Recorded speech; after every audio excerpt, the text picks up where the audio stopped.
Gyandeep YouTube channel पर आप सबका स्वागत है। आज मैं आप सबको फिर से इस वीडियो में हिंदी साहित्य के 50 महत्वपूर्ण प्रश्नों को कराऊंगी, जो कि सभी एग्जाम के लिए इम्पोर्टेंट है। तो आप जिस किसी भी एग्जाम की तैयारी कर रहे हैं, आपने हिंदी विषय का चयन किया है, तो आपके लिए वीडियो बहुत ही इम्पोर्टेंट होने वाला है। तो वीडियो को लास्ट तक ज़रूर देखिए, और वीडियो पसंद आए तो वीडियो को लाइक से सब्सक्राइब करना ना भूलें। तो चलिए देखते हैं क्या है क्वेश्चन नंबर 1 है। क्वेश्चन नंबर 1 है, हिंदी साहित्य की दीर्घकालीन गाथा का सूत्रबद्ध हिंदी साहित्य की दीर्घकालीन गाथा को सूत्रबद्ध रूप से स्पष्ट करने का सर्वप्रथम प्रयास किसने किया है? तो सर्वप्रथम प्रयास किसने किया है? गारसा दत्तासी ने किया है। हिंदी साहित्य की दीर्घकालीन गाथा को सूत्रबद्ध रूप से स्पष्ट करने का सर्वप्रथम प्रयास गारसा दत्तासी ने किया है। क्वेश्चन नंबर 2 है, गारसा दत्तासी के ग्रंथ का नाम क्या है? इंपॉर्टेंट क्वेश्चन है ये। तो इनके ग्रंथ का नाम है इस्तवार द ला लिटरेतुर एंदुई ए हिंदुस्तानी। इनके ग्रंथ का नाम है। इंपॉर्टेंट क्वेश्चन, इसे आप लोग नोट कर लीजिएगा।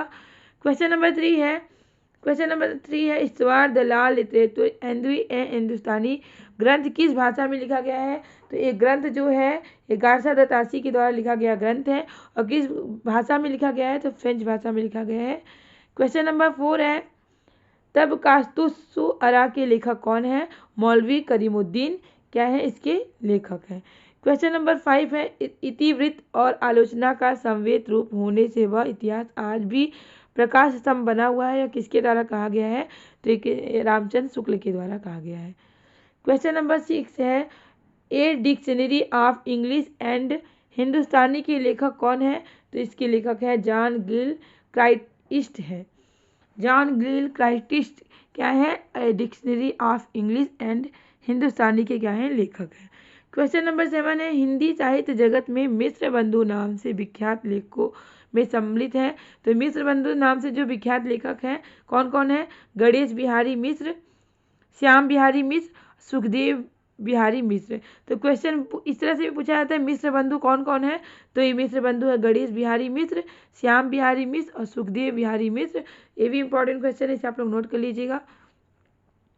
क्वेश्चन नंबर 8 है, नागरी प्रचारी सभा द्वारा प्रकाशित हिंदी साहित्य का बृहत इतिहास के प्रथम भाग का शीर्षक क्या है? तो नागरी प्रचारी सभा द्वारा जो प्रकाशित हिंदी साहित्य का बृहत इतिहास है कि प्रथम भाग का शीर्षक क्या है?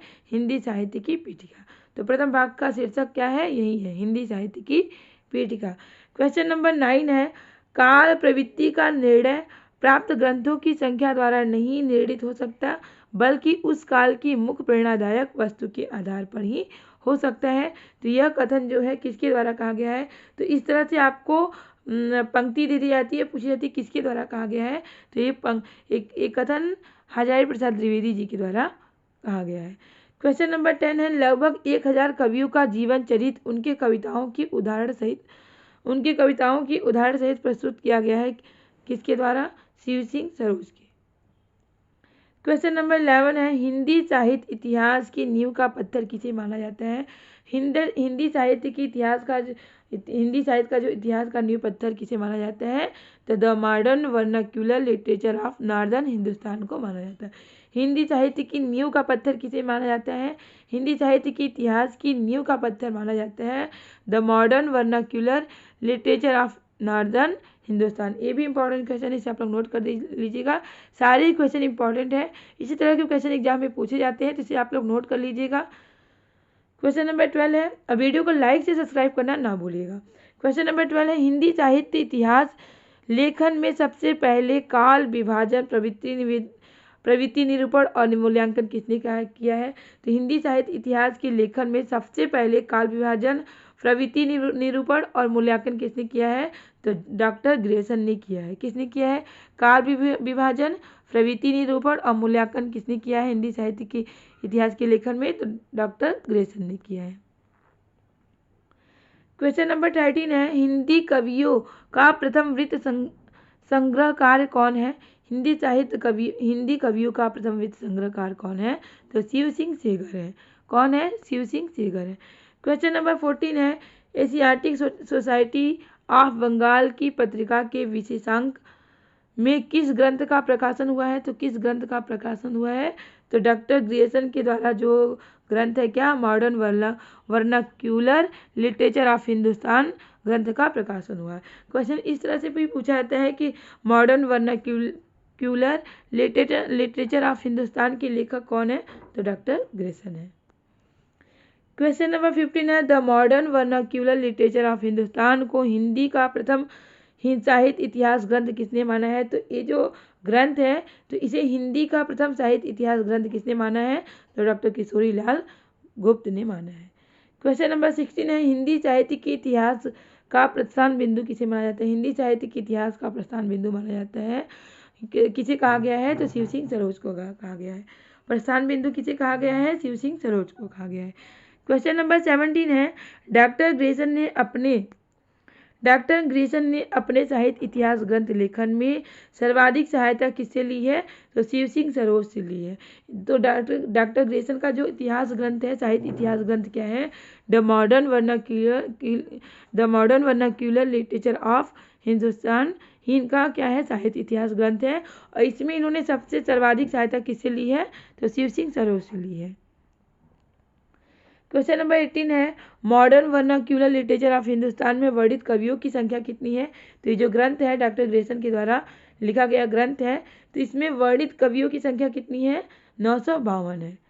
क्वेश्चन नंबर 19 है इतिहास का इतिवृत्तात्मक लेखन सर्वप्रथम मिश्रबंधु के विनोद में पाया गया है।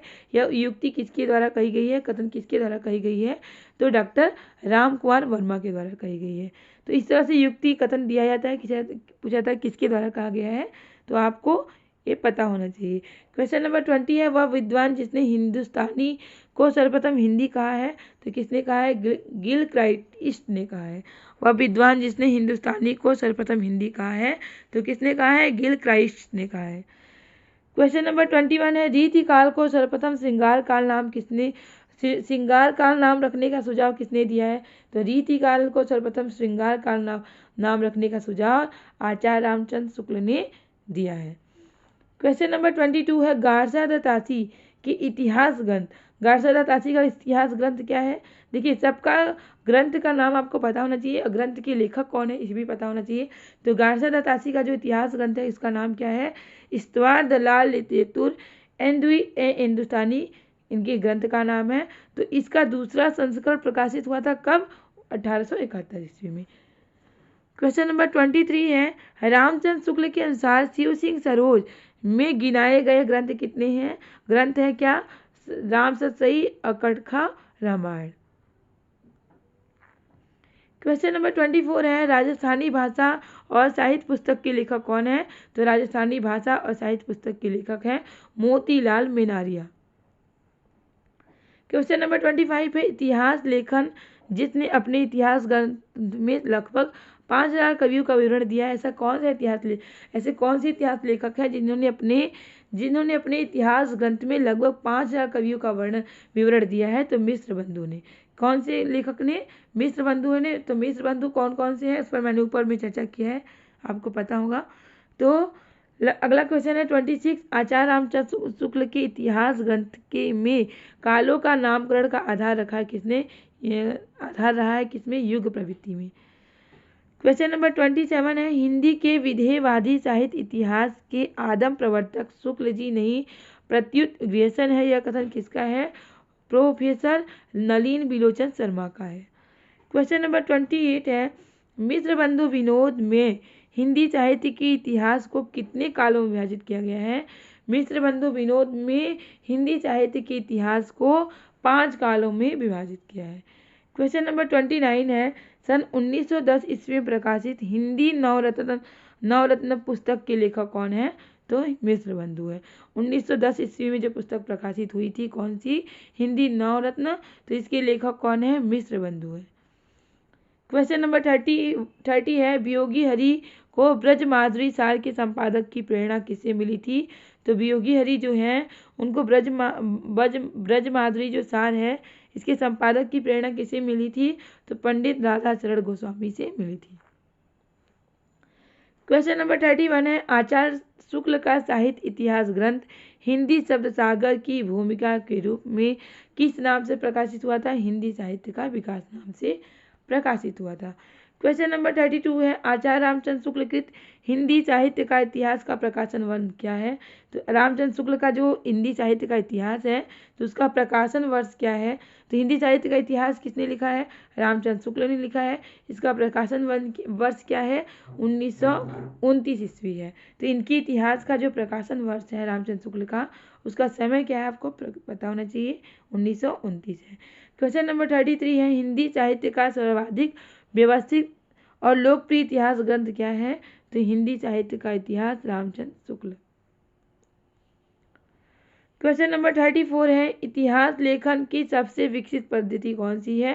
तो इतिहास लेखन की सबसे विकसित पद्धति है विधेयवादी पद्धति।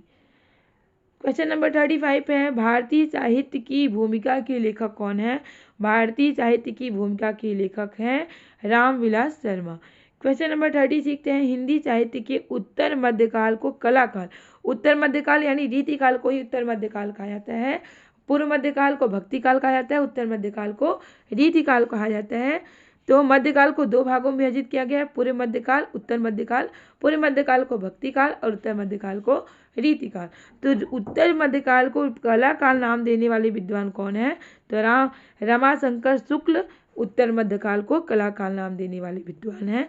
तो उत्तर मध्यकाल को अलग अलग विद्वानों ने अलग अलग नाम दिए हैं, भिन्न भिन्न नाम दिए हैं। तो जिसमें रमाशंकर शुक्ल रसाल ने उत्तर मध्यकाल को कलाकाल नाम दिया है। क्वेश्चन नंबर 37 है हिंदी साहित्य का आरंभ 693 ईस्वी से मानने वाले इतिहासकार कौन है। डॉक्टर राम कुमार वर्मा है। क्वेश्चन नंबर 38 है वह विद्वान जिसने हिंदी साहित्य के उत्तर मध्यकाल को रीतिकाल कहा है। अब देखिए उत्तर मध्यकाल को रीतिकाल किसने कहा है। तो आचार्य रामचंद्र शुक्ल ने उत्तर मध्यकाल को रीतिकाल कहा है। क्वेश्चन नंबर 39 है ज्ञान राशि के संचित कोश का नाम साहित्य है। साहित्य के संदर्भ में यह कथन किसका है। तो ज्ञान राशि के संचित कोश का नाम साहित्य है। तो साहित्य के संदर्भ में यह कथन पंडित महावीर प्रसाद द्विवेदी का है, जो कि द्विवेदी युग के कवि हैं। द्विवेदी युग में इनका विशेष योगदान रहा है, इसलिए इन्हीं के नाम पर द्विवेदी युग नाम पड़ा था। क्वेश्चन नंबर 40 है कि पंडित विश्वनाथ मिश्र के मत से रीतिकाल का नाम श्रृंगार काल होना चाहिए, क्यों। तो इनका मानना है कि रीतिकाल का नाम श्रृंगार काल होना चाहिए, क्यों, क्योंकि रीतिकाल का नाम रखने से उसके विभाजन का मार्ग बंद हो जाता है। अगर रीतिकाल का नाम रखने से उसके विभाजन का नाम बंद हो जाता है, इसलिए इनके मत से रीतिकाल का नाम श्रृंगार काल होना चाहिए। क्वेश्चन नंबर 41 है जैसे पुराना चावल ही बड़े आदमियों के खाने योग्य समझा जाता है, वैसे ही प्रकरण 4 अपने समय में कुछ पुरानी पड़ी हुई परंपरा के गौरव से युक्त भाषा ही पुस्तक रचने वाले के व्यवहार के योग्य समझी जाती है।